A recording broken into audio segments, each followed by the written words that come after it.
Hello, നമസ്കാരം.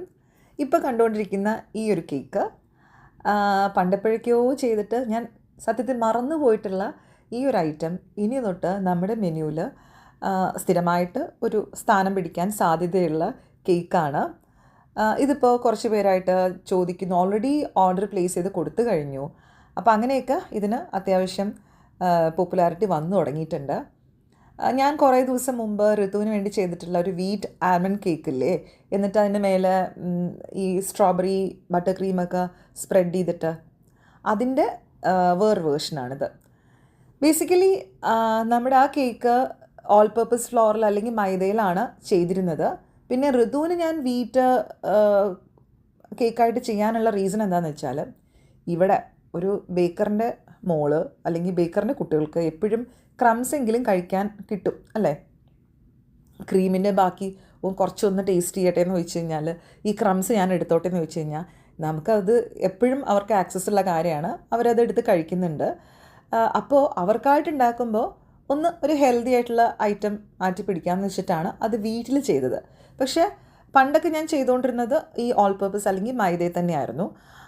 മൈദയും വീറ്റും തമ്മിൽ ടേസ്റ്റിൽ ഭയങ്കര ഡിഫറൻസ് ഒന്നുമില്ല. പക്ഷേ അതിൻ്റെ ആ ടെക്സ്ചർ മൈദ ആകുമ്പോൾ കുറേ കൂടെ സോഫ്റ്റാണ്, ഫ്ലഫിയാണ്. പിന്നെ പണ്ടൊക്കെ ഞാൻ ചെയ്തിരുന്നത് കുറേ കൂടെ വലിയ പാനിലായിരുന്നു, അതായത് തിക്നെസ് കുറച്ചിട്ട്.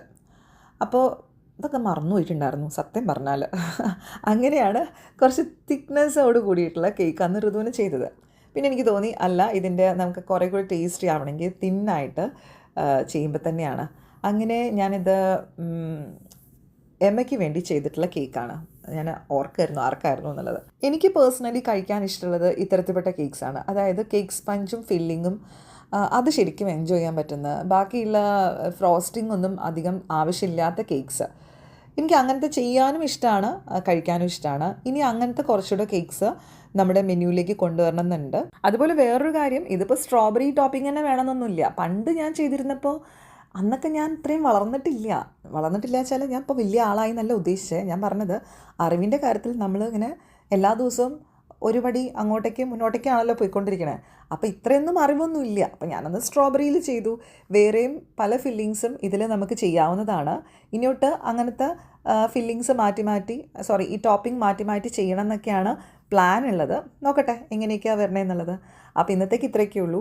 കുറേ ദിവസമായില്ലേ നമ്മൾ കഥകളൊക്കെ പറഞ്ഞിട്ട്. തിരക്കുകൊണ്ടും അതുപോലെ എന്തെങ്കിലും കാര്യത്തിൽ ഡിസ്റ്റർബ്ഡൊക്കെ ആകുമ്പോഴാണ് എനിക്ക് ഒന്നും പറയാൻ കിട്ടാത്തത്. അതായത് എനിക്കിങ്ങനെ നാച്ചുറലി പറയാൻ പറ്റുമ്പോഴേ ഞാൻ വീഡിയോയിൽ എന്തെങ്കിലും കഥകളൊക്കെ പറയാറുള്ളൂ.